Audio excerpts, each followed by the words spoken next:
First story is titled, Am I the a-hole for not wanting to share my birthday with my dead twin anymore? My 19th birthday is this Friday, and I told my mom and dad I don't want to do anything if we are going to have the birthday for my twin too. I was an identical twin, and me and my sister were born early, and she died a few hours after we were born.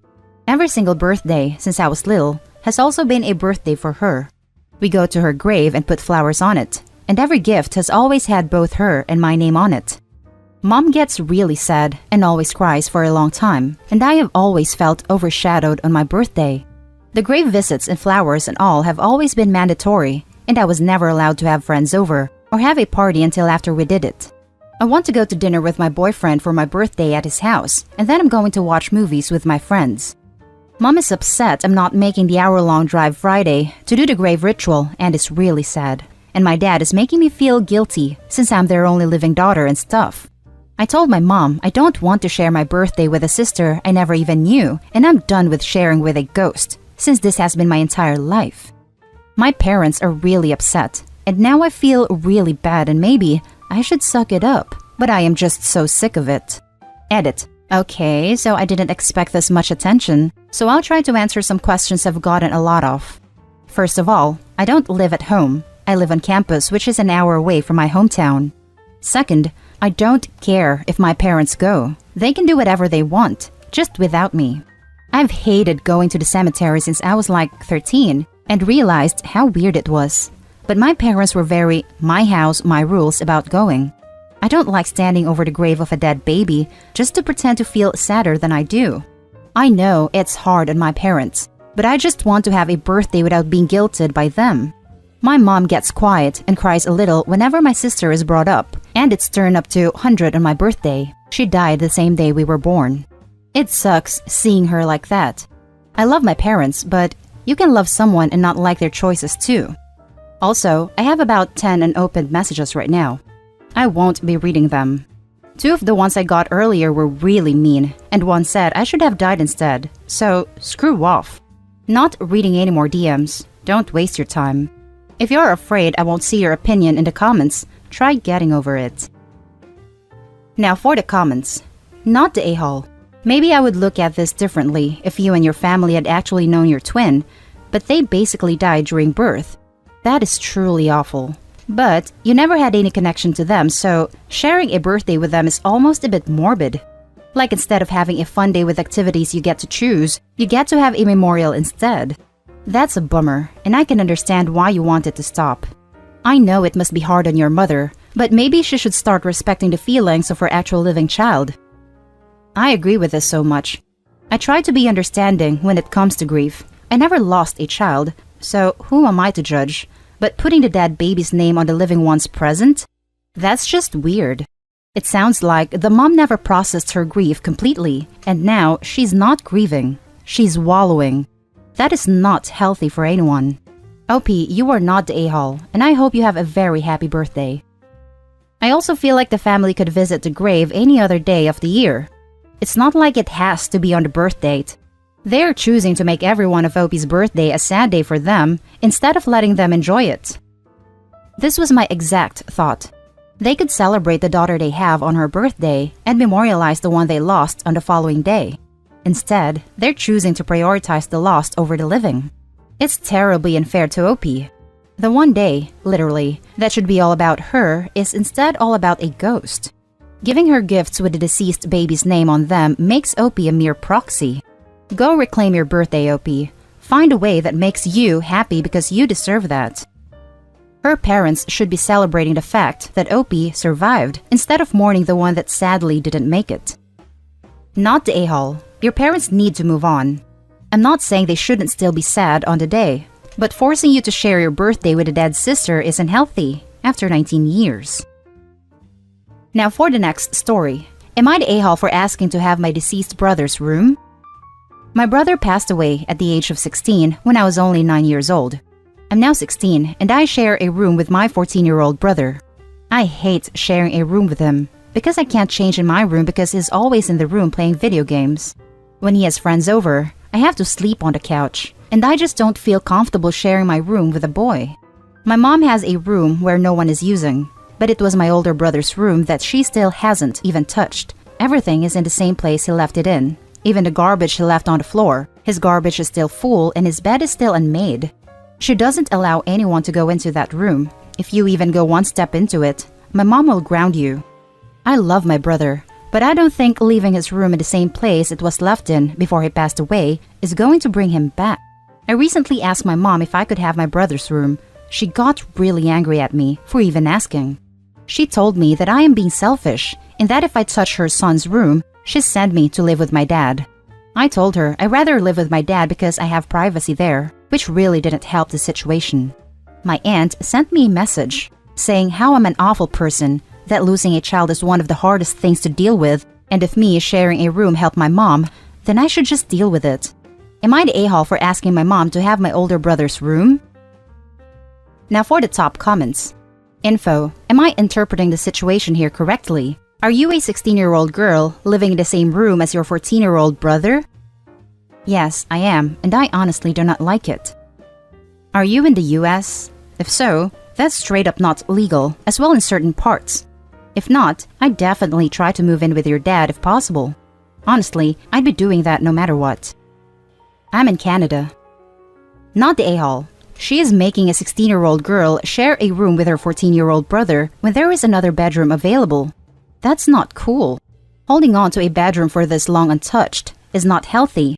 She needs to start letting go. If you truly do want to live with your dad, you can just call her out and see if she is bluffing or not. Either way, it may result in a better situation for you. Right, living this way with an untouched bedroom of a deceased child is something people do, but only indefinitely if they have no other living children in the house. This is taking resources away from your living children. Does your love of a memory outweigh that of your other living children? What kind of message is that? If I lost one of my children, I know I'd be an absolute wreck for a while. But 7 years? You need to care for your other children. I know they are separated, but I depend on my husband to slap some sense into me at this point. Her living children depend on her. She needs to step up or let them go to their dads. Either way, she can't keep all 3 of them like this. Now for the last story. Am I the a-hole for telling my future sister-in-law what my brother-in-law said about me grieving my son? This is a horrible situation, and I might have ruined my entire relationship with my in-laws, but I just want to hear an outside perspective to see if I made a mistake. I, female 28, lost my son, Thomas. He was only 2 months and 9 days old. He died of acute bronchiolitis. He was given pediatric care and he passed away shortly. It was hard and exhausting to bear. I had my family with me most of the time. My in-laws would visit from time to time since they're busy planning for my brother-in-law's wedding. His fiancée visited me at my house, which was really nice of her, even though my brother-in-law would tell us he was busy, but he had to show up with her. A few days ago, my mother-in-law wanted me to go over to her house to take my input in regard of my brother-in-law's wedding planning, but I told her I wasn't in the mood for that. I apologized several times and it clearly got to my brother-in-law. He visited me at my house alone, which was unusual, and talked about my son's death, and said it was expected since my son was suffering from other health issues. He said that I still can have another healthy baby and name him Thomas, and take good care of him this time. I was dumbfounded. Then he casually started talking about his wedding next month and how he needs me and my husband in our best condition, because he needs us at the wedding. Basically talking about how his in-laws are upper middle class and how everything needs to be perfect. I lost it when he told me to stop ignoring this event and host the guests, his in-laws, with smiles and greetings. I told him I wasn't planning on attending because I'm still grieving my son and will only ruin their good time and perfect wedding. He got upset with my response and said he'd get his mom to talk to me about it. Last night, while his fiancée was talking to me like she does every week, and I told her about my conversation with my brother-in-law and what he told me, and told her I may not be able to attend, she sounded upset with my brother-in-law and apologized to me on his behalf. The next day, my brother-in-law showed up and berated me, saying he had a huge argument with his fiancée after I told her what he said and said that I was being bitter and disrespectful. He said his fiancée is now refusing to talk to him and is upset I might have ruined it for him. He left after we argued, and his mom sent me a text telling me that I wasn't in the right to run to his fiancée and get her involved and cause issues. I ended up telling them I wasn't going to attend a wedding after they said I tried to ruin it, and we haven't talked since then. I feel so hurt and unable to think straight. I was just expressing my hurt feelings and how inappropriate he was being. Added to say that I lost my son not too long ago. He passed away in August. Now for the top comments. Holy Christ. Firstly, I am so sorry for your loss. It was not your fault, not even close. The fact that your in-laws care more about their wedding than the loss of your baby is freaking disgraceful. You want to talk about proper decorum, that is not how you go about it. You don't need these awful people in your life, telling you hurtful crap to manipulate you to bending over backwards for them and their needs.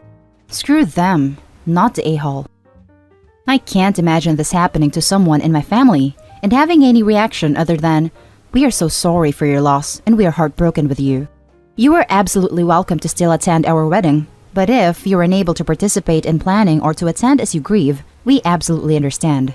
Hell, unless I'd already committed to a venue and vendors and pay deposits, I think I'd want to push the wedding back 6 months or a year to ease any feelings of obligations they might have and free myself and my partner to be there for them. At least to me, a wedding is just a day, and if I'm going to be with that person forever, I have the rest of my life to throw a party about it. Not the a-hole, obviously. One easy way to prevent your fiancé from hearing about crappy, rude, and disrespectful things you say is to not say crappy, rude, and disrespectful things. But then, you'd be asking him to take responsibility for his own actions. The horror! OP, I have been in a similar place. May I challenge your brother-in-law to a duel of insults? I have many words I'd like to share with him. Not the a-hole. Not the a-hole. Your brother-in-law was being an insensitive, self-centered jerk, and his fiancé had every right to know he was acting that way about their wedding. If she understands you not wanting to attend a wedding because you're grieving, then good. She's a normal human. No one should guilt you into forcing yourself to act a certain way while you're grieving. And as to what your brother-in-law said about your son, if someone had said that to me, I would never even look at them again, let alone attend and play host at their wedding. To be honest, she has a good heart and is very respectful.